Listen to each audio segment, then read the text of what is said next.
안녕하세요. 자, 스님 기도를 어떻게 하는 건가요? 오늘 할 내용은 133쪽 관세음보살과 관련된 부분 해드릴 겁니다. 관세음보살 하면 사실은 어떻게 보면 불교계 아이돌이죠. 근데 처음부터 이렇게 인기가 있었을까요? 동아시아 대승불교에서 가장 강력한 보살 하면 관세음보살하고 지장보살, 투톱 체제라고 봐도 과언이 아니고, 조선시대 후기에는 관세음보살보다 지장보살이 더 강력했던 것 같아요. 전각수나 이런 것들을 보면, 왜냐하면 임진왜란 병자호란 끝나고 나서 조선이 붕괴를 하는데 원래는 그때 끝났어야 우리가 고생을 안 했습니다. 그런데 그게 이제 어떻게 저렇게 살았죠. 우리의 어떻게 보면 우리 민족사에서 최대 영웅 중에 한 분이 이순신 장군께서 활약을 해주시는 바람에 나라가 계속 갔죠. 근데 끝나야 될 게 가는 바람에 이제 한반도는 힘들어진 거예요. 백성들의 입장에서는 많이 힘들어졌어요. 그게 이제 가는 게 맞냐, 끝나는 게 맞냐, 이제 논점들이 많이 있긴 한데, 조선 임금 입장에서는 엄청나게 좋은 거였고. 이게 뭔가 싶은 거였고, 아무튼 국민들은 좀 힘들어졌는데, 그래서 통제력을 상실했습니다. 그리고 성리학자들이 뭔가 대단한 줄 알았는데 알고 보니까 벙커였죠. 이게 다 개구라였고, 실제로 문제가 생기니까 허둥지둥하기만 할 뿐 아무도 대처 능력이 없었죠. 그래서 그런 걸 보고 국민들도 굉장히 실망했고, 이걸 어떻게 추스리냐면 북한하고 똑같은 방법으로 추스립니다. 북한이 지금 경제도 박살이 나고 다 안 좋잖아요. 그러니까 어떻게 되냐? 주체사상 강조죠. 그거를 개방을 하고 뭔가 생산수단을 높이고 이렇게 하려는 게 아니고 주체사상 강조로 간 거예요. 그래서 예학시대라고 하는 게 열립니다. 사계 김장생, 신독제 김집 이렇게 하면서 예학시대라는 게 열려요. 그래서 예라고 하는 것들을 강조하고, 그건 이제 상하 질서 체제를 갖추려고 하는 거예요. 그리고 그걸 갖추게 되면 무슨 일이 벌어지느냐? 동아시아 예를 자세히 보시면 밑에 사람이 굴르는 구조로 되어 있어요. 상호평등이라기보다는 밑에 쪽에서 어떤 의무가 많죠. 그래서 감히 대거리 못하게, 그리고 그전에는 양반들에게만 가지고 있었던 어떻게 보면 약간 프리미엄 같은 것들을 풀어줬죠. 그게 제사입니다. 일반인들도 이제 제사들을 살살살 할 수 있게 만들어주고, 그렇게 하는 이유는 일반인들을 대우해서가 아니고 그들의 체계 안에 편입시킴으로 인해서 불만을 차마 토로하지 못하게, 그러니까 어떻게 보면 짖는 개한테 개껌 하나 물려줬다고 보시면 됩니다. 그래서 그런 것들을 받으면서 굉장히 일반 평민들 입장에서는 좋다라고 생각을 했고, 그래서 그 질서를 무너뜨리지 않으려고 하는 그런 쪽으로다 가게 됩니다. 그런데 그 뒤로 몇백 년이 흐르니까 지금은 제사가 어떻게 보면 완장 차는 게 아니고 서로 다 이제 힘들어서, 그래서 제사가 좀 있으면 이제 끝날 거예요. 끝날 거예요. 개인적으로 제가 제사 영상을 많이 올리는 제사 유튜버로서 참 슬픕니다. 올 추석에도 뭔가 나에게 다가올 거다라고 생각하고 영상을 뿌렸지만 유튜브 인공지능님께서 전혀 반응을 보이지 않는 이런 역대 천인공노할 만행 같은 일을 벌였습니다. 그 이유는 뭐냐? 한국 사람들이 제사에 관심이 없기 때문에 유튜브가 반응하지 않는다는 뜻입니다. 제가 이렇게 영상들을 올려보면 동지 이런 데 유튜브가 반응하지 않습니다. 그러니까 동지를 한국 사람들의 유튜브 인공지능이 다 알고 있습니다. 뭐가 중요한 건지. 그리고 그때쯤 되면 그 시즌물을 띄워줘요. 올려준다고. 그런데 동지 예를 들면 제가 깜짝 놀란 거는 얘가 진짜 불교를 모르는구나 이런 생각도 했었거든요. 그러니까 성도제일, 부처님 깨달으신 날 있잖아요. 이런 거 전혀 반응 없습니다. 그런 쪽에 관심이 없습니다. 그 얘기는 뭐냐면 유튜브가 모른다기보다도 한국 불교가 그만큼 약하다는 뜻이에요. 약하다는 뜻이. 그러니까 거기에는 반응 안 보여도 돼라고 하고 걔는 생각하고 있는 거야. 마치 어느 급으로 유튜브가 생각하는 거냐면 한식 이런 거 생각하시면 돼요. 한식 전주 비빔밥 그 한식 말고요. 청명한식. 한식. 어. 한식 하면 별 볼 일 없다라고 생각하시잖아요. 우리나라 4대 명절이에요. 추석, 설, 단오, 한식이 4대 명절입니다. 4대 명절 중에서 거의 완전히 잊혀진 게 한식이라고 보시면 돼요. 단오는 강릉 단오제, 유네스코 세계 무형유산 뭐 이런 것들이 있으면서 조금이라도 환기가 되는데, 한식은 원래는 청명한식 붙여가지고 뭐 성묘하고 뭐 이렇게 묘자리 같은 거 살피고 이런 문화들이 있었잖아요. 근데 지금은 살필 묘가 없죠. 제사만 안 지내는 게 아니고 묘도 없죠. 그래서 이제 화장하면 제사 안 지내도 된다고 이런 걸로 제가 조금 조회수를 이렇게 좀 땡기고 있었는데, 그나마도 전혀 반응을 안 보여주는 너무 슬픈 AI 나쁜 놈. 제가 개인적으로는 예측을 해서 저도 영상을 만들어요. 그래서 시즌 되기 전에, 그러니까 이제 제일 답답하신 분들이 그런 거죠. 부처님 오신 날 영상을 올려. 이미 다 인공지능은 그건 끝난 거고 다음 걸 준비하죠. 그렇지 않겠어요? 그건 끝난 행사잖아. 그래서 보통 한 열흘 전쯤에 이렇게 영상을 올리고 뭐 이렇게 해야 되는데, 그런 것들을 이렇게 해보면 이게 반응이 나오는 것도 있고 안 나오는 것도 있는데, 철저하게 지금은 제가 보기에는 추석설도 거의 잊혀지다시피 한 것 같아요. 그리고 그와 동시에 굉장히 재밌는 통계가 나왔었죠. 그게 뭐냐면 차례 안 지내는 집이 차례 지내는 집보다 많아졌다. 첫 번째 역전이죠. 첫 번째 역전. 그래서 그런 현상들이 된 거고, 그래서 예전에는 조선 후기에 제사권을 준다라고 하는 건 굉장한 영이었는데, 지금은 이제는 악플도 아니고 무플이죠. 제사를 지내기 싫어요것도 아니고 어쩌라고를 시전하고 있죠. 이제 뭐 그러든가 말든가 뭐 이런 쪽으로 이제 가고 있는 거예요. 그러니까 스트레스를, 제사 때문에 스트레스 받아요라고 할 때는 악플 기간이라고 보시면 돼요.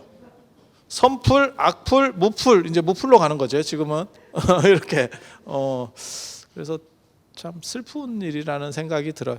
그래서 조선 후기가 되면 나라를 추스리는 과정에서 경제력이나 이런 걸로는 잘 못 추스렸고, 그래서 무슨 일이 벌어지느냐, 정신무장을 다시 시켰고, 그때 유행시킨 게 주자가래라고 하는 책입니다. 주자가래. 한국의 어떻게 보면 관원상제례를 규정지은 가장 중요한 서적 하면 주자가래예요. 원래 경국대전이나 국조오래나 뭐 이런 것들을 가지고 썼어야죠. 그런데 주자가래가 그러니까는 국정교과서보다 일반인이 만든 책이 압도적으로 강력해진 거예요.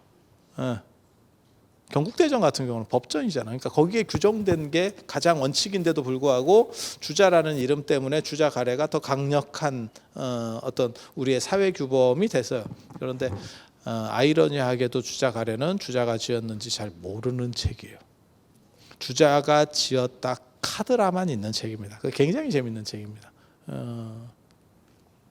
그래서 주자가 그 책을 지었대. 그 내용에 보면 그렇게 나옵니다. 그 관련된 내용들을. 제가 유교도 했었잖아요. 제가 성대를 10년이나 다니고 이랬던 사람으로서 얘기하면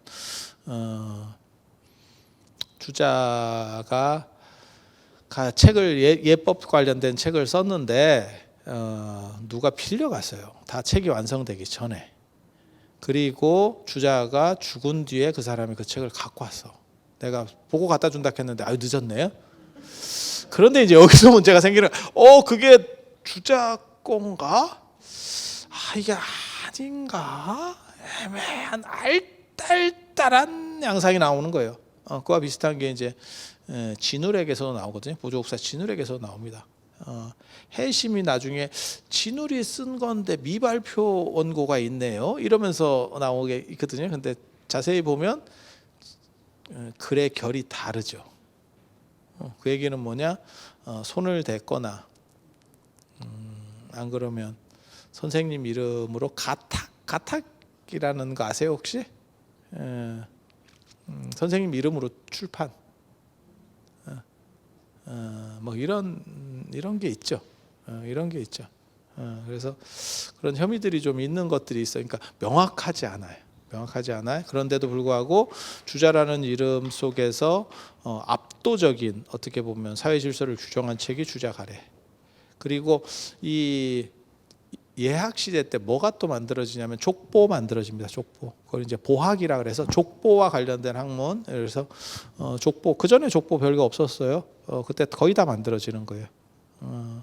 그래서 여러분이 생각하고 있는 족보들이 옛날 거다라고 생각하는 건 여러분 생각이고 실제로는 그렇게 오래 안 된 경우가 대다수다 이렇게 생각하시면 돼요.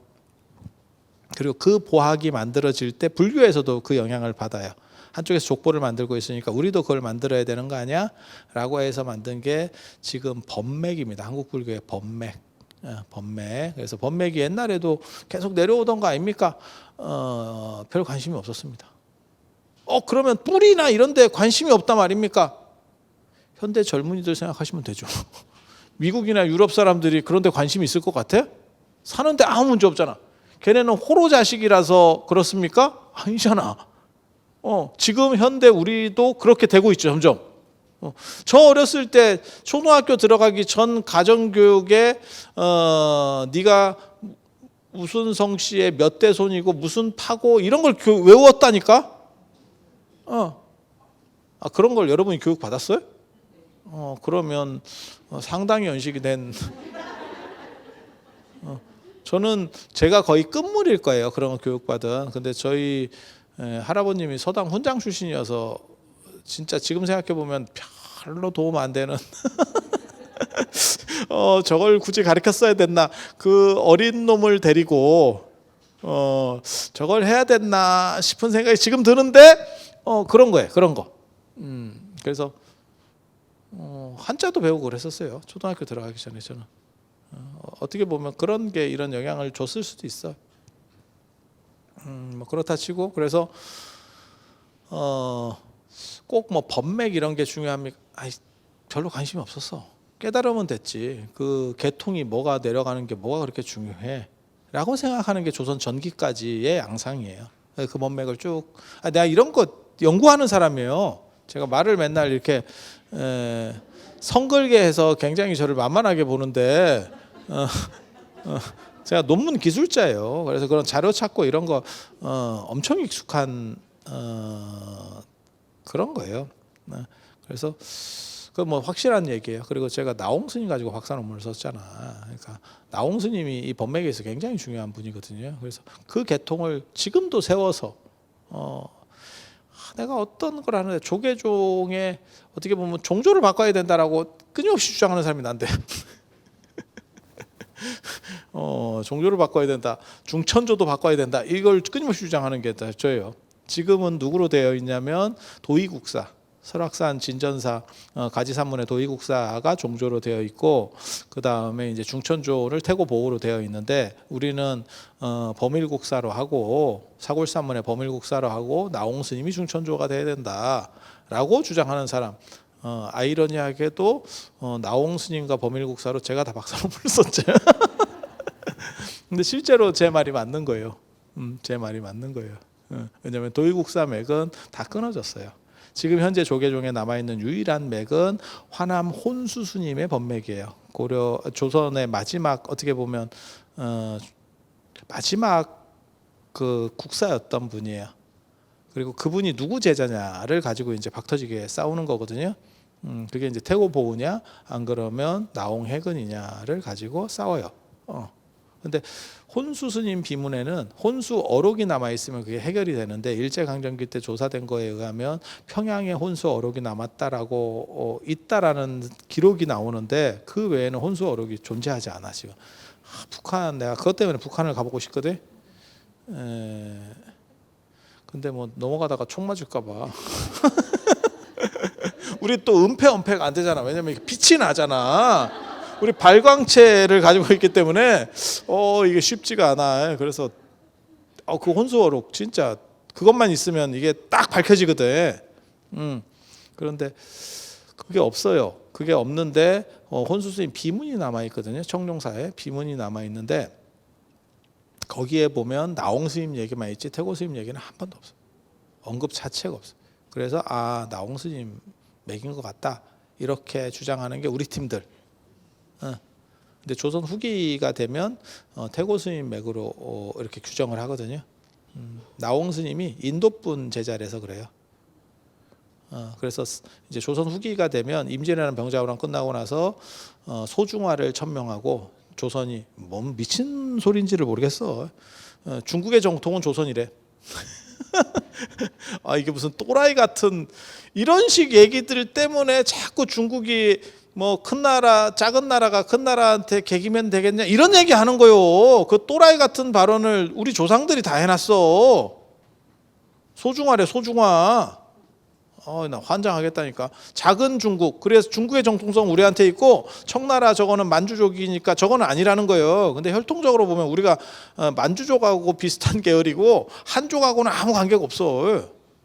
혈통적으로만 보면. 만주족하고 관계가 있지. 왜냐면 만주족의 근원지가 백두산 쪽인데. 그래서 여러분 백두산 가보셨어요? 백두산 가보면 생각보다 나무가 많이 남아있어요. 그게 왜 그러냐면 거기가 만주족의 시원지라 그래서 그 동네가 금원이에요. 그러니까 나무를 벌채 금지구역 백두산 주변이. 그래서 자연이 잘 보존돼 있어요. 그러니까 걔네가 거기 살았고 우리는 그 밑에 좀 산 거잖아. 우리 민족은. 그러니까 거기가 혈통적으로 이렇게 왔다 갔다 하겠지 뭐. 그냥 생각해봐도 그렇지 않아요? 그건 가깝지. 한쪽 저 짱깨하고 어떻게 같을 수 있겠어. 그런데 스스로를 우리 조상들은 우리는 짱깨의 정신을 잇는 사람이고 만주족과는 다르다 이렇게 얘기한 거 아니요. 진짜야. 진짜야. 그래서 명나라 황제의 가묘를 만들고 그걸 제사 지내는 게 만동묘잖아. 명나라 신종에. 그게 화양서원이야. 화양서원. 저거 일본 사람들이 저 미친 짓 한다고 다 허물어 버렸다고. 근데 그거를 지금 현재 한국 정부에서 그걸 복구를 했어요. 미친놈들. 또라이도 이런 또라이가 있나 싶은. 저거는 어떻게 보면 조선 총독부보다 더 짜증나는 유적이거든. 조선 총독부가 그 시대에서 가장 잘 지은 건물이에요. 제가 건축하는 사람으로서 얘기하는데 가장 잘 지은 건물이에요. 만약에 그때 김영삼 대통령 때 안빠개고 옮기면 되거든요. 그게 석조 건물이기 때문에 옮기면 돼. 뜯어가지고. 가능하잖아요. 그래서 옮겨놨으면 그게 지금 세계 문화유산으로 들어갔을 겁니다. 그 정도 사이즈가 있는 위상의 건물이에요. 그 시대를 대표하는 동아시아에서 최고로 잘 지은 건물이라고 봐도 과언이 아니에요. 왜? 일본은 한국에 대해서는 진짜 진심이었어. 식민지라고 생각을 하고 한 게 아니고 영구 지배하려고 그랬다니까. 그래서 그렇게 좋은 건물을 지은 거라니까 이것들이. 그러니까 대만하고는 달라. 대만은 잠깐 걷어먹고 가는 거고 한국은 그냥 끝까지 해서 같이 가겠다. 이거 진짜 그래서 그런 건물을 지은 거예요. 그런 최고급 건물을 지은 거야. 그런데 그걸 왜 우리가 뽀개고 국민들이 그 당시에 동의를 했느냐? 기분이가 나빠서. 기분 더러워서. 그게 돈의 가치가 어떻든 뭐 세계 문화유산의 가치가 김영삼 대통령이 뽀갠다고 할 때도 그 얘기가 있었어. 저건 냅두면 그 정도 가치가 있는 건물입니다 라고 했는데 김영삼 대통령이 그럼 빠개는 걸로 이렇게 가신 거예요. 근데 그게 조금 아깝긴 하지만 그렇게 잘못됐다는 생각은 안 해. 왜? 상징성이라는 게 있으니까. 그래서 우리가 그 폭파하는 걸 생중계 해줬어요. 기억나시는지 모르겠는데 마치 그 빈라덴이 그 바미안속 물 파괴하듯이 생중계로 우리가 그걸 봤었다고. 그것도 그냥 엉간히 뽀개가지고 철거한 게 아니고 아예 박살을 내가지고 거의 가루 형태로다가 폭탄 진짜 무진장 매설해 섰는가 봐. 보통은 건물은 그렇게까지 세게 안 해요. 이렇게 잡아뜨려가지고 어느 정도 이상 해서 걷어가는 거지. 누가 그걸 막 전체 하면 폭탄값 많이 들잖아. 그 다 구멍 뚫어가지고 심어야 된다고 폭파 해체도. 그래서 그렇게 그런데 사실 그 화양서원 같은 경우도 제가 보기에는 그거보다 더 기분 나쁜. 그래서 조선 후기에 제가 전에도 그런 얘기 잠깐 해드렸는데 정승판서 위에 도승지. 조선 후기에 흔히 나오는 말이에요. 정승판서 위에 도승지가 더 짱이고 더 높고 판서 정승이잖아요. 그죠? 레벨로 하면 도승지는 비서실장입니다. 승지가 있고 도승지가 있는 거지. 승지는 그 비서실에 속한 다른 사람들. 비서실장은 이제 짱이지 일종의. 조선 같은 경우는 내시 권력을 견제했기 때문에 이제 비서실장 권력이 엄청나게 커지거든요. 그래서 정승보다도 어떻게 보면 비서실장 끝발이 더 좋다. 이 얘기를 하는 거예요. 그래서 정승판서 위에 도승지, 그리고 도승지 위에 만동묘직이라고 있어요. 그 만동묘를 관리하는 사람의 끝발이 명나라 신종, 무덤, 가묘 그거를 관리하는 사람의 끝발이 도승지보다도 세다라고 하는. 아니 조선 후기에 흔히 나오는 오만 나쁜 짓을 다 해도 치외법권이래. 아무도 어떻게 할 수가 없대. 그런 식으로 그 서원들 중에서 화양서원이 그 관련된 서원이고, 그래서 그 서원들의 그 적폐가 엄청났거든. 그러니까 무슨 일이 벌어져. 대원군 때 서원철폐. 그 생각 잘 하셔야 돼요. 왜냐하면 불교가 뭐 고려 때 뭐 안 좋아서 뭐 어떻게 저거, 야 그렇지만 불교 안에서 불교를 공격하진 않았어. 근데 한번 생각해봐. 유교 안에서 유교를 공격할 정도야. 자기네도 감당이 안 될 정도였던 거야. 그게 서원철폐 사건이에요. 이해가 됩니까? 아니 우리 아군이잖아. 아군인데도 손봐야겠어요. 저거는 아군인데도 안 돼. 이렇게 생각하는 거야. 그러니까 고려 말에 무슨 뭐 불교가 문제가 있어요. 그거보다 훨씬 심한 게 조선 후기의 서원들이었어요. 그런데 아이러니하게도 그때 또 참 그렇다. 그때 그거를 없애는 거는 당연했는데 그렇게라도 해서 개혁을 했었어야 되는데 냅뒀으면 이게 또 세계 문화유산이요. 아유 이게 참 애매하네. 이게 참 인생이라는 게 참 묘해요. 그때 안 없앴으면 수백 년짜리 우리 건축 문화가 그대로 쫙 남는 거예요. 최고급 건축들이에요. 그게 다. 참 이게 뭔가 싶어요.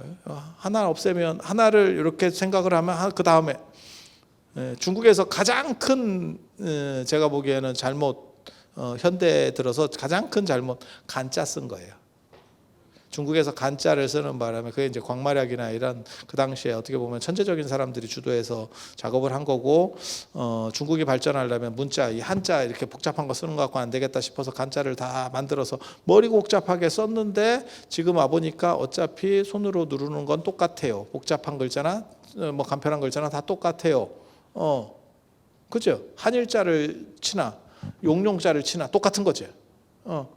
이럴 바에는 안 바꿨으면 동아시아가 하나로 이렇게 묶이거든요. 한자 문화권이라는 걸로. 근데 그게 이제 깨져버렸죠. 그러니까 우리 같은 사람들도 중국에 가면 한 70% 이해하는 거죠. 다 이해가 안 되죠. 그렇게 되는 거예요. 물론 뭐 한자를 몰라서 이해 안 되는 걸 수도 있는데 모르면 간자다. 모르면 간자야. 간자 같지 않은데 간자로 여겨. 그 불온한 생각이다. 간짜다 간짜. 그렇게 가는 거예요. 그래서 참 이게 그 송광사도 보고 있으면 그렇고 그 구상 큰 스님이 굉장히 잘하셔서 그 송광사를 가람을 다 일신시키고 그걸 다 이렇게 배치를 바꾸고 그래서 송광사 가면 다른 절들보다 훨씬 시원한 느낌 딱 들어가면 이렇게 널찍하고 어깨가 딱 벌어진 것 같고 좋지. 그래서 유네스코 문화유산에 못 들어갔지. 그때 조금만 답답했어도 놔뒀으면 유네스코 문화유산에 들어갔지.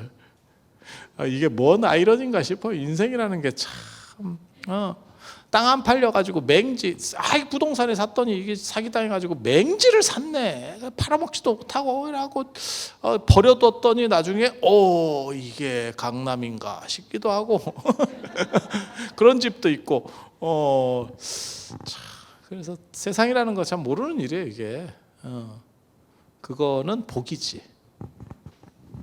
그래서 조선 후기에 오늘 관세음보살인데 관세음보살 지금 잘 못 들어가는데 시작해야 되는데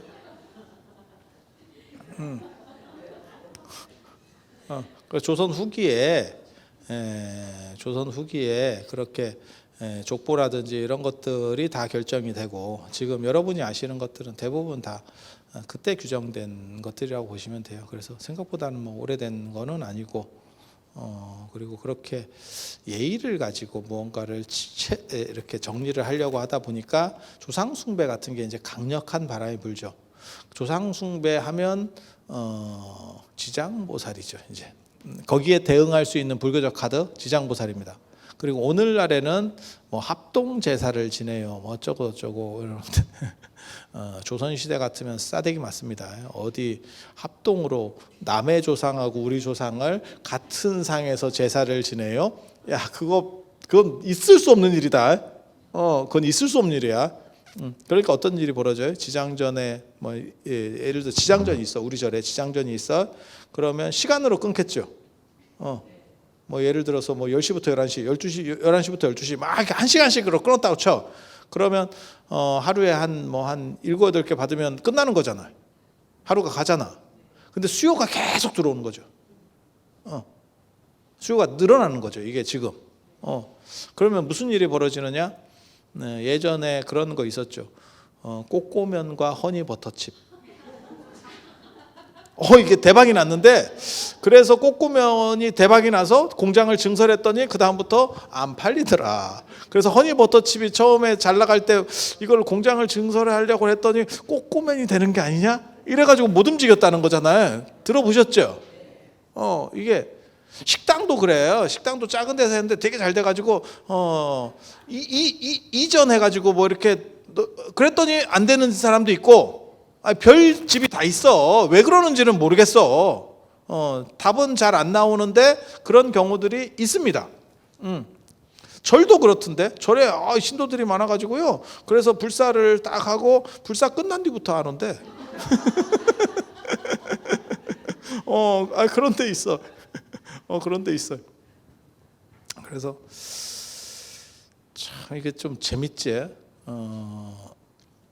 그래서 그렇게 해서 정각을 넓혀 나가요. 그때 이제 주지가 판단을 해야겠죠. 하나를 더 넓혀서 2개로 할 거냐? 그러면 지장전이 있어도 명부전을 하나 넓힐 수 있고 시왕전을 넓힐 수 있고 이렇게 똑같은 걸 할 수는 없으니까 이름을 약간 달리 해가지고 이렇게 그래서 한 사찰 안에도 지장보살을 모신 정각은 몇 군데씩 있는 경우들도 있습니다. 그건 조선 후기에 조상숭배가 일반화되면서 나타나는 그런 작용이에요. 그래서 관세음보살 모신 데는 한 군데밖에 없고 지장보살 모신 데는 2군데, 많은 데는 3군데도 가능해요. 그래서 지장보살이 조선 후기에 일종의 떡상하는 거지. 마치 뭐하고 똑같은 거냐면 우리가 북방외교 노태우 대통령 때 북방외교 하면서 중국과의 수교하고 중국이 올라가면서 우리가 거의 한 20년 가까이 어떻게 보면 약간 꿀을 빨았죠. 중국 옆에서 이렇게 빨대를 하나 꽂고 쪽쪽쪽쪽쪽 빨았는데 지금 이제 중국하고 미국하고 좀 저러고 또 중국 저는 사람들이 생각할 때 쟤는 중국에 대해서 잘하니까 중국을 좋아할 거라고 생각하더라고. 근데 저는 중국 공부하는 사람 중에서 거의 유일하게 중국을 싫어하는 사람이 저였었어요. 저는 중국이 어떤 나라인 거를 인지하고 있거든. 저 굉장히 위험한 나라. 굉장히 위험한 나라. 그래서 그러지만 뭐 국익을 위해서는 뭐 어느 정도 해야 된다라는 생각은 언제나 하고 있어요. 그렇다고 뭐 저 태평양권도 미국하고 하기가 너무 어렵잖아요. 거기 왔다 갔다 물류 비용만 생각해도 이쪽에 왔다 갔다 하는 게 훨씬 빠르잖아요. 그냥 생각해봐도. 그래서 제가 그런 얘기하는데 중국이 지금 경기가 안 좋다 어쩐다 하는데 그거를 꼭 좋아할 만한 일은 아니다. 그게 우리에게 그 다음 타격으로 오기 때문에 그러니까 중국을 생각해서가 아니고 우리를 생각해서. 미국은 지금 엄청난 호황이잖아. 근데 우리한테 피부로 다가오는 게 있느냐? 멀기 때문에 그게 피부에 잘 안 와요. 미국 호황인 거하고. 그리고 미국 호황이면 아마 유럽 쪽으로 영향이 갈걸? 그쪽으로 가기 쉽고, 야, 태평양 건너서 이게 무슨 바람불, 아유. 그리고 또 일본이 또 저거 뭐야, 오염수 미국 쪽으로 이렇게 수출해 주시고, 이렇게. 뭐 그런 거죠. 인생이 다 그런 거예요. 그래서 우리 주변 국가들이 사실은 조금 잘 되거나 잘 나가면 훨씬 반사 이익이 좋죠. 이익 받기는 좋죠. 그래서 중국 옆에서 좀 잘 타고 갔죠. 잘 타고 갔죠. 그와 마찬가지로 조상 숭배가 떡상하기 시작하면서 소수의 엘리트들만 믿었던, 양반들만 믿었던 그 수요가 있었던 상황이 아니고 일반인에까지 확 퍼지면서 소수의 양반들은 제실 사당이 있었고 집안에 이분들은 없죠. 그러니까 위탁이 많이 발생을 하게 되고, 그래서 절에서도 그걸로 상당한 많은 호황이 있었죠. 그래서 오늘날까지도 불교의 4대 명절이 있지만 부처님 태어나신 날, 부처님 오신 날, 그 다음에 성도제일, 그 다음에 열반제일, 그 다음에 출가제일, 이렇게 4대 명절이라고 하지만 실제로는 절자가 붙는 거는 우람분절, 명절이니까. 그래서 우람분절이 왜 그렇게 커지느냐? 조상숭배랑 관련된 의미를 가지기 때문에. 그런데 지금은 조상숭배가 이렇게 지금 떨어지고 있죠. 그걸 여러분이 느끼죠. 여러분이 지금 여러분 젊으셨을 때하고 지금하고 비교. 저도 그런 얘기 하잖아요. 우리 어렸을 때 추석이나 설에 뭐 외국 여행을 간다 이러면 저게 사람이냐를 시전하던 때가 있었어. 야, 저게 무슨 짐승 새끼도 아니고 말이야. 어른들은 그렇게 말씀하셨어. 진짜 그렇게. 그런데 지금은 부럽고요. 항공권 비쌀 때 나가시는 거 보니까 형편이 좋으신가 봐요. 부럽고요. 다음에는 저도 좀 이렇게 하는 시절이 된 거고, 참 완전히 달라졌죠. 완전히 달라졌죠. 사람 아닌 데서 사람 위의 급으로 여기서부터 이렇게 된 거죠. 지금 상황이 얼마나 대단해. 그걸 여러분들은 많이 느끼실 거고, 그래서 지금도 어른들하고 아니면 좀 젊은 분들하고 제사에 대한 인식이라든지 이런 것들이 조금 다르죠. 생각들이 약간씩 온도차가 있는 거고, 그렇다 보니까 지장보살은 이제 살살살 깔아앉고, 그래서 무슨 절에서 지장회 이런 거 만들면 이게 뭐 갈참이냐? 또 이래갖고 또 노인네들이 또 싫어해요. 노인 아닌 줄 알더라고. 이미 노인인데. 그래서 제가 월정사에서 황혼기 출가 이런 걸 했었거든요. 60세 이상 되신 분들 60세까지로 단기 출가는 끊고 출가 학교는 끊고 황혼기로 이렇게 했었는데, 전에 제가 그걸 처음에 시작을 했었는데 해보니까 어른들이 황혼기라는 말을 또 싫어합니다. 분명히 갈참인데 자기는 아닌 것처럼. 그래서 이름을 좀 뭐 바꿨으면 좋겠다. 이렇게 제가 좀비 출가. 여러분들은 살았지만 사는 게 아니고 죽었지만 죽은 게 아니다. 그게 좀비야. 그게 좀비. 그렇게 하는데 대놓고 좀비라고 하면 또 싫어하니까. 그래서 또 이름을 기가 막힌 장명을 또 했잖아. 낭만 출가. 이렇게. 왜냐면 이게 어른들 중에서 이제 불교에 관심이 있고 신심이 두터우신 분들 중에서 절에 이렇게 큰 절에 한번 살아보고 싶은 분들이 있어요. 그래서 한 일주일 정도 하고 이렇게 답사도 다니고 산내 암자들 이렇게 순례도 좀 하고 이러면서 그리고 이런 분들의 가장 큰 특징이 새벽 예불을 힘들어하지 않아. 그때 일어나 있다. 그게 젊은 사람 같으면 그 시간에 일어나라 하면 그 죽음이에요. 다른 거 다 필요 없고 그게 제일 힘들어. 제가 그런 사람을 봤다니까. 속퇴 이유가 뭐냐면 새벽 예불이 힘들어서가 속퇴 이유야. 그러니까 20대였는데 그 너무 힘들어서, 그러니까 딴 거는 다 안 힘드는데 아침에 못 일어나겠대. 근데 한번 생각해 보면 여러분들 자녀분들 중에서 20대 있으면 너 3시에 한번 일어나 봐. 이러면 제가 집을 나가겠습니다. 가능할걸? 아니, 생각을 한번 해보시면 그 진짜 어려운 일이에요. 근데 놀랍게도 어른들은 일어나서 그 성지순례나 이런 데 가보면 그 시간에 일어나서 빠시락거리고 있고, 혼자 피해 안 준다고 침대에서 절을 하고 있는 분도 있고.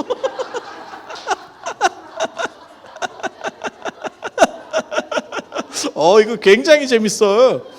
놀랍지. 인생을 그러면 굉장히 부지런하냐? 아니, 조금 그렇게 몇 시간 움직이다가 또 졸아요. 그래서 그런 어른들의 가장 장점 중에 하나가 뭐냐면 새벽 예불에 대한 부담이 별로 없어. 새벽 예불에 대한 부담이 없어. 그리고 또 이게 절이 어떻게 보면 이 나라에서 가장 일찍 자는 집단일 거야. 9시에 불을 끄는데, 근데 이분들은 8시 반에 자. 그게 8시 반부터 병든 당 모드가 발휘돼 가지고 막 쏟아진대 잠이. 그리고 또 그때 자야 돼. 안 그러면 이제 좀 한 10시 반 정도까지 버티면 또 잠이 안 와. 그래서 그런 분들을 모시고 좀 뭘 해볼까? 지금 그러고 있어요. 그래서 마치 지장회 이러면 뭐 약간 경로당의 갈참 모임 같고, 사람들 싫어합니다. 그런 식 표현을 쓰면 싫어합니다. 그래서 요즘은 지장보살보다 관세음보살이 더 인기가 있는. 지금 뭐 예전에도 관세음보살이 상당히 강력했어요. 근데 관세음보살 되게 재밌습니다. 창시계명으로 부르잖아, 우리가 관세음보살을. 이게 일본 사람들이 우리나라에 들어와가지고 내선일치하면서 제일 우리가 기분 나빴던 것 중에 하나가 창시계명이잖아. 이름 일본식으로 바꾸는 거. 그래서 일본은 복성이니까 다 성씨가 2글자가 90몇 %거든요. 우리는 다 단성이고 성씨가 1글자고, 그래서 2글자로 바꾸고, 그 다음에 이제 이름 일본식으로 부르고 뭐 이런 식으로 했었잖아요. 보살님은 그 시대에 사셨던 거 아니요? 일본분 아니요? 일본분? 그때 소학교 들어가서 일본어 배우고 막 이러던.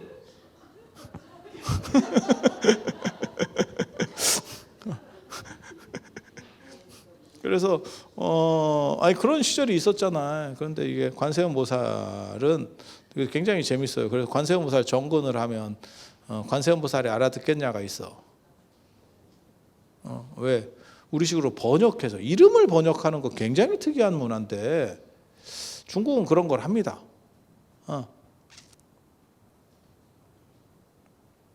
그래서 원래는 아발로키스테스바라 이렇게 하는데 그걸 이제 정근이 안 되잖아. 정근을 해봐. 아발로키스테스바라 보디사트바, 아발로키스테스바라 보디사트바. 혀가 안 돌아. 혀가. 그래서 혀가 기부스 되는 바람에 그래서 관세음보살로. 그래서 관세음보살을 했더니 또 그것도 길대. 길다고 또 뭐 꿍시렁꿍시렁 걸 그러면 관음보살로. 관세음, 광세음, 관음 이렇게. 그리고 이제 관세음 보살에서 세자가 빠진 것과 관련해서 아주 진기한 이야기가 있어요. 법림의 파사론 뭐 이런 데서 나오는 이야기인데 꼭 그런 건 아니에요. 저도 그 얘기를 그 당나라 때 장상형이 쓴 데서 나왔나? 장상형이 호법론에서 나왔나? 제가 정확하게 기억은 안 나는데 거기 보면 그렇게 나와요. 원래는 관세음 보살이라고 했는데 당나라 때 황제가 안 되려고 하다가 황제가 된 사람이, 이런 사람들이 이제 문제를 일으켜. 우리도 마찬가지예요. 한국 역사에서도 마찬가지예요. 처음부터 임금이 될 만한 사람들은 이름을 다 거지같이 지어요. 동아시아는 피휘라는 문화가 있기 때문에 이름을 흔한 이름을 썼는 글자가 한자를 예를 들어서 뭐 내 이름에 하늘천자가 들어있어. 하늘천자 같은 게 들어있어. 근데 내가 임금이 되잖아요. 그러면 모든 기록에서 하늘천자를 파내야 돼. 그 대신에 다른 걸로 쓰는 거거든요. 그걸 피휘라 그래요. 피휘라고. 피휘. 그러니까는 왜냐하면 임금 이름을 조롱할 수 있기 때문에. 그리고 제가 전에도 이런 얘기 드렸었는데 이게 굉장히 동아시아에서 재밌는 문화인데 서양에서는 존중을 하면 따서 짓고 동아시아는 한 글자라도 겹치면 안 돼. 발음도 겹치면 안 돼. 어른하고. 맞죠? 몰라? 이름 지을 때 그렇게 하는 거예요. 그래서 제가 얘기했잖아. 제가 제일 힘들어하는 게 사람 이름 짓는 건데 그 법칙에 맞추기가 굉장히 머리 아파. 그 순서상으로 쫙 뽑아내는 거거든. 단순 노가다예요. 계속 돌려서 뽑아내는 거야. 한글 획수, 한문 획수, 그 다음에 뜻, 한글 발음 뭐 해가지고 이걸 계속 그 다음에 숫자까지 이게 보거든요. 아이고 머리가 아파. 그리고 다 해갖고 좋은 이름을 찾으면 연예인에 있어. 유명인에 있고.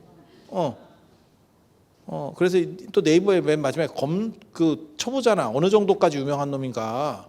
그래서 많이 유명한 사람이 있으면 또 안 돼, 그 이름은. 그럼 다시 왜 이렇게 해서 또 하는 거거든요. 그래서 이름 짓기 굉장히 어려워. 그래서 제가 이름 안 짓는다고 제가 여러 번 얘기했어요. 자꾸 밀고 들어오는데 그럼 뭐라도 뭐 갖고 오면서 밀고 들어오던가. 지금 밀고 들어오기만 더럽게 밀고. 근데 서양이면 얼마나 좋냐고. 너 이름이 뭐예요? 저 알렉산더. 그러면 3세. 그래서 4세. 야 이거 날로 먹는다. 날로 먹어. 100세까지 그냥 가. 내가 네 100대 후손까지 내가 이름 다 지어줄 수 있어. 넘버링이야 이건 그런 식 넘버링을 시도했던 사람이 중국에도 있었습니다. 넘버로 간다. 시황제입니다. 시황제 시작. 그 다음에 2세 황제, 3세 황제, 4세 황제 이렇게 가려고 했지. 3대에서 끝났습니다. 그래서 시작이니까 시, 그 다음에 2세가 호해, 3세가 자영이에요. 끝. 단종됐습니다. 만대까지 가려고 했지만 넘버로 하면 참 편하겠다라고 했지만 이런 게 인생이구나 라는 걸 알 수 있는. 그래서 관세음보살 요게 이제 관련돼서 그러니까 태종 이방원 이런 이름이 문제인 거예요. 굉장히 어렵다고. 그러니까 우리 정조 이산, 세종 이도 이런 것들은 이름 자체가 어려워요. 굉장히 안 쓰는 한자를 쓴다고. 왕실에서는 다 그렇게 안 쓰는 한자를 쓰고 안 쓰는 한자를 써야 되고 한 글자를 쓰는 게 두 글자보다 편해. 파내기가. 이해가 되죠? 그래서 예전에 몇 년 전에 그 조국 씨 정치 얘기를 하는 건 아니야. 그 집도 어쩌고저쩌고 씹는 사람들이 뭐라고 얘기했냐면 네가 무슨 왕이냐? 이러면서 왜 네 집은 다 한 글자냐? 근데 우리 예전에 학교 선생님이 그 얘기했었는데 자기 이름 한 글자인데 장명소 가서 지었대. 그러면서 나한테 우리가 이제 그 중학교였나 그랬는데 뭐라고 얘기했냐면 내 이름은 비싼 이름이다. 막말로 얘기해서 장명료가 30만 원이면 두 글자가 아니고 한 글자니까 30짜리다. 내가 비싼 놈이다. 이렇게 얘기하더라고. 그래서 내가 속으로 그걸 들으면서 약간 호구 잡힌 것 같은데. 이런. 왜냐면 한 글자로 하면 편합니다. 법명 지을 때도 마찬가지예요. 이게 그래서 내가 지금도 자꾸 이제 또 법명 밀고 들어오는 사람도 있는데 귀찮습니다. 근데 남자는 두 글자로 짓고 여자는 세 글자로 짓거든. 특별하지 않으면 법칙이 있는 건 아닌데 그냥 통상적으로 그렇게 해. 통상적으로. 근데 세 글자 하면 힘들거든. 그래서 두 글자로 나도 여자도 두 글자로 할까. 두 글자가 훨씬 쉽습니다. 두 글자가 훨씬 쉽습니다. 그리고 스님들 중에 그렇게 하는 사람이 있어. 그래서 왜 그 스님은 두 글자로 지었대요? 그러면 모르겠는데 우리 스님은 그렇게 하던데요. 그래서 내가 속으로 그랬지. 짓기 싫었겠지. 과부마음 호랑이비가 한다고 짓기 싫었겠지. 안 그러면 너가 잘했으면 세 글자로 해줬을 수도 있어. 별로 한 것도 없이 귀찮게 계속 해달라 하니까 에라이 두 글자 이러면서 피박을 벗으려고 했을 수도 있겠다라는 생각을 잠깐 해봐. 잠깐. 그래서 황제가 안 될 사람 중에서 황제가 되는 게 당태종 이세민이에요. 이세민. 근데 그게 글자가 너무 거지 같아요. 그 세상사자에다가 백성민자를 쓰니까 미치겠지. 왜냐면 글자 빈도수가 너무 노출 빈도수가 높은 글자를 지금 이름으로 갖고 있죠. 그렇게 해서 그거 파내는데 난리가 나죠. 다 다른 비슷한 음가의 다른 글자로 전부 바꿔야 돼요. 그 작업을 하는데 그때 누구랑 붙냐면 관세음 보살이랑 붙죠. 그래서 관음이라고 하는 명칭이 실제로 이세민 이전에도 나옵니다. 나오는데 관음으로 이게 대세로 관음이 어떻게 보면 관음 빈도수가 원래는 적었었어. 굉장히 적었는데 이게 이세민을 기점으로 관음이 쭉 올라갑니다. 뭔 뜻인지 아시겠어요? 그래서 제가 예전에 글 쓸 때 뭐라고 그랬냐면 보살님이 황제한테 밀렸어요.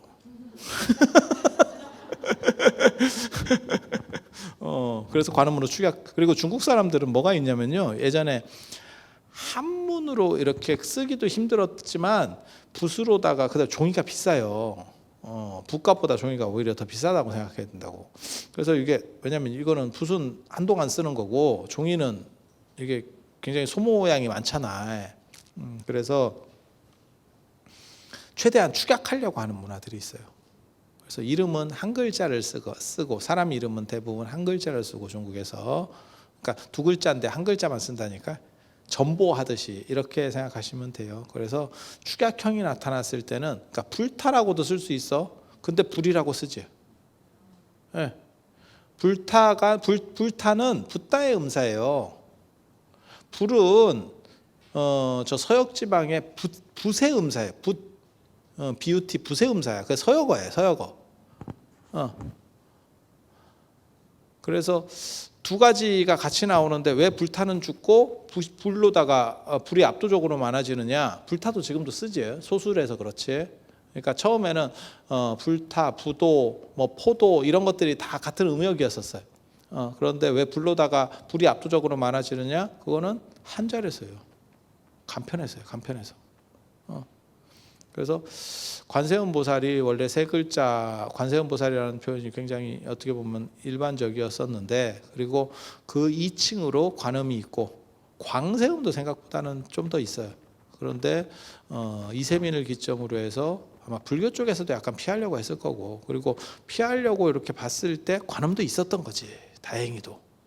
그러니까 뭐 큰 문제 없이 넘어가려고 했었던 것 같고 그리고 그때 한번 정착이 되니까 그 다음부터는 어떻게 돼? 그 관음보살 뭐 이렇게 해서 쭉 많이 나오게 되는 거죠. 그리고 막상 써보면 간편하고 그런데 되게 재밌는 거는 관세음보살은 창시계명을 해서 부르는 거니까 아발로키스테스바라고 해야 되는데 관세음이라고 하니까 당신 이름을 알아듣겠나. 그래서 정근을 해도 이게 이름을 번역해 버리면 그러니까 제가 자연 스님인데 참 오묘한 스님 이렇게 누가 번역을 해서 부르면 그렇게 부르면 내가 난가 내가 이럴 수 있거든. 아니 그렇지 않아?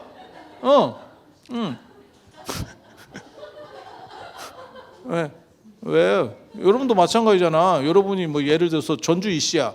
그런데 전주이 씨를 번역해서 오야 씨라고. 오야다고 자두하고 거의 비슷한 거거든요. 그러면 누가 뭐라고 그러냐면 자두. 그러면 프롬빌리지 들어갈 때는 무슨 공짜인가? 그냥 막 던지는 거요. 그래서 자두. 외국에서 자두라고 부르는 거야. 야, 자두! 이러면 난가? 이렇게 되지 않겠어요?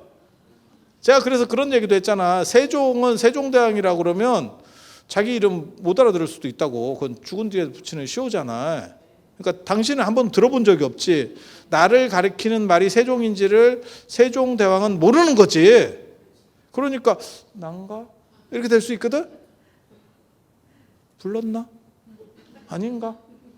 왜 부른 것 같은 느낌이 들지? 뭐 이렇게 될 수도 있잖아. 그래서 관세음 보살도 그렇게 관세음이라고 번역을 해버리면 여러분이 정근을 해도 그런가? 아니지. 이 정도를 통과할 수 있어야 보살이지. 이런 걸 통과 못하면 우리 같은 사람인 거고, 통과해서 보살이에요. 이 정도는 되지. 그리고 관세음 보살이 외국인이기 때문에 언어 능력이 좋아요. 그래서 번역 때도 제가 전에 그 얘기했는데, 누가 대학원에서 박사과정이나 이런 거 하면 지금은 사실 제2외국어를 안 보는데 저희 초창기만 하더라도 다 제2외국어를 봤었어요. 그러니까 석사는 제1외국어만 하면 돼. 그때 영어, 정확하게 말하면 영어. 그 다음에 박사에는 영어 플러스 전공어가 들어가요. 자기 관련된 언어.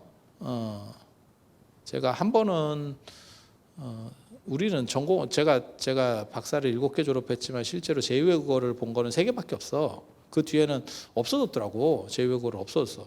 그래서 2번은 한문이었고, 한 번은 영어는 빼박이에요. 나 영어도 못하는데 그래도 떨어지진 않아. 떨어지진 않아. 그리고 한 번은 일본어도 못하는데. 난 이거 어떻게 가능한지 알아?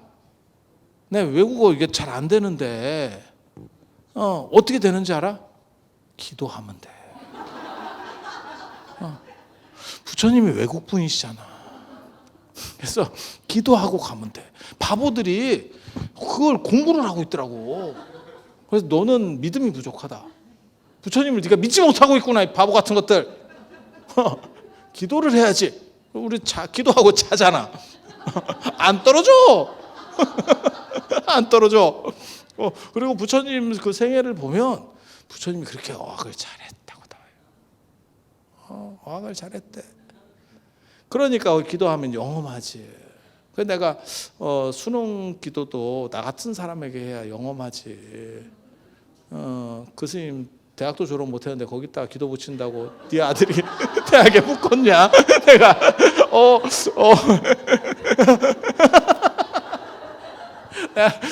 너무 자극적인 얘기 같은데. 수능기도 접수 받습니다. 이름 개명 원치 않습니다. 개명 원치 않습니다. 그나마 개명은 좀 편해.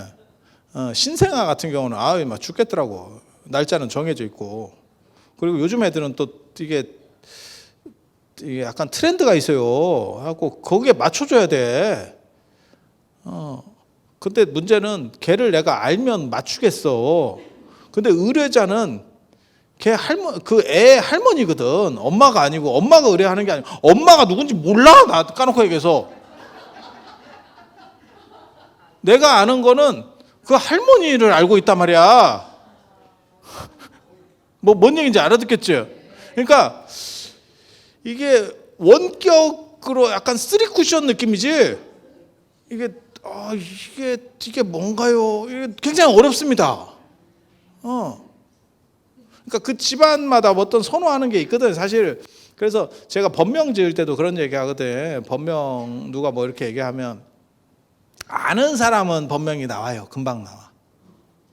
내가 아는 사람들은. 왜? 그 성향이 딱 있으니까 이렇게 하면 되겠다라고 나오는데, 뜬금없는 사람들 있잖아요. 모릅니다. 이미지가 없습니다, 머릿속에. 이렇게 떠올리면 외계인하고 비슷해. 어쩌라고. 그 사람을 생각하면 뭐가 이렇게 딱 이미지가 나와야 딱 단어가 나올 건데, 어쩌라고 이런 느낌이 나온다니까. 진짜야. 여러분이 뭘 이렇게 이름을 네이밍을 한다고 생각해봐. 광고 카피 이런 것도 마찬가지예요. 그 부분에 대해서 좀 잘 알면 이걸 이렇게 카피를 하면 되겠다라고 하는 게 나오지만 전혀 배경 지식이 없어. 그러면 카피를 잡아봐. 그러면 어쩌라고? 딱 이렇게 나오는 거예요. 아무튼 수능 기도는 제가 좀 근데 되게 웃기는 게 나한테 수능 기도는 잘 안 붙인다. 이름만 더럽게 들어와요.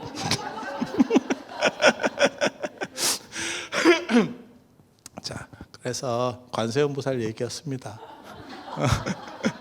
관세음보살은 왜 창시계명을 했는가? 이름이 너무 길었어요. 그래서 부르기가 힘들었어요. 그리고 관세음보살은 왜 관음으로 축약되는 게 상당히 많이 보이는가? 뭐 관음전, 뭐 관음시식 하듯이 왜 관음이라는 표현들이 많이 있는가? 그 변곡점에 이세민이 있다더라. 당태종 이세민이 있다더라. 그리고 그 책에는 이세민을 기점으로 그랬다라고 하는데 찾아보니까 그 전에도 있긴 있었어. 단지 이세민을 기점으로 이게 쫙 늘어나는 것 같아. 이해가 되시죠? 마치 코로나를 기점으로 유튜브가 쫙 늘어났거든. 유튜브나 저 OTT 시장, 뭐 넷플릭스 뭐 이런 것들 쫙 늘어났거든. 그렇지 뭐 집에서 3년 동안 어떻게 보면 약간 가택연금 비슷한 식으로 뭘 했었잖아요. 그리고 나서 돌아댕기라고 이 사람들을 풀어놨더니 빈대만 옮기고 있더라. 이거 되게 재밌지? 가만히 있을 때는 코로나가 빈대를 막고 있었던 거야. 코로나가 빈대를 막았는데 코로나 선생께서 가시니까 빈대 선생께서 오셨어. 그래서 오늘은 관세음보살에 대한 이야기, 너무 감동적인 이야기. 여러분이 감동을 못 느끼셨다면 여러분은 정서적으로 메마르신 겁니다.